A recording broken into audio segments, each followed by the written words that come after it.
problema mo? Bakit ba lahat na lang inaagaw mo sa akin? Hoy, wala akong inaagaw sa'yo. Lahat ng ginagawa ko, sinisiguro ko na wala akong nasasagasaan, hindi ako nang aapa, hindi ako nang dadaya. Anong ibig mo sabihin? Ay nako, baka akala mo hindi ko alam na nung mga bata pa tayo, kaya ka lang nananalo sa mga singing contest kasi dinadaan mo lahat sa birit. Lahat sigaw-sigaw, walang emosyon. Aba, nagsalita. Eh, ikaw nga itong ginagawa mong beauty contest, yung kantahan. Kaya ka lang naman nananalo dahil nagpapakita ka ng tiyan at ng legs mo sa mga judges. Eh, ano magagawa ko kung nagagandahan sila sa akin? Eh, ano magagawa ko kung nagagalingan sila sa akin? Excuse me? Hindi mo ba nadinig yung mga tao kanina? Halatang halata namang yung birit ko ang pinapalakpakan. Eh, ikaw nga, di ka na nga makakanta dyan bilang lalaking-lalaki na yung boses mo, te. Sobra yata yung pagbirit mo. Hindi mo napansin na lahat sila nakatingin sa katawan ko. Talaga lang, ha? Oo naman. Ano sa tingin mong titingnan nila? Ikaw? Eh, taba-taba mo.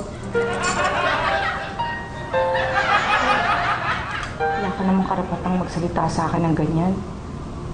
Hindi mo naman alam kung anong pinagdadaanan ko. Eh, paano ko malalaman? Hindi naman tayo... Hindi ka pa nagmahal na gaya ko. Hindi ka pa nasaktan ng kagaya ko. Huwag mo dalhin dyan yung usapan. Oo nga't nabuntis ako ng maaga. Nagkaanak ako ng maaga. Pero wala ka namang karapatan para lait-laitin ako ng ganyan. Hindi naman kita nilalait eh. Ano sa tingin mong gagawin ko nang iniwan ako ng asawa ko? Sino magtatrabaho para sa mga anak ko kung hindi ako kakayon, hindi kakain ng pamilya ko? Sa tingin mo, magkakaroon pa ako ng panahon para sa sarili ko, para magpaganda, para magpa-sexy.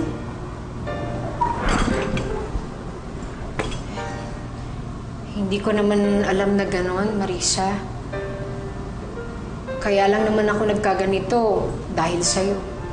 Ano ibig mong sabihin? Kaya ako lang naman kinarir yung pagpapasexy dahil naigit ako sa'yo noon eh. Inisip ko kung gusto kita talunin. Kulang na kulang yung birit ko. Nangaasar ka ba? Bakit? Kaya nga ako nag-aral bumirit dahil niigit ako sa boses mo. Talaga? Oo. Ano ba nangyari sa atin, Marisa? Hindi ko alam. Parang naalala ko nun, parang magkaibigan naman tayo. Para pa nga tayo magkapatid eh. Pero dahil lang sa kanta, nagkaganito na tayo. Bigla ko tuloy na alala. Lagi tayong magkasama dati sa school. Tayo yung pambato ng choir. Dahil sa pagkanta, kaya tayo naging mag-best friend.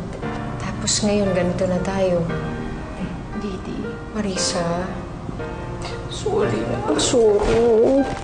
Sorry na talaga.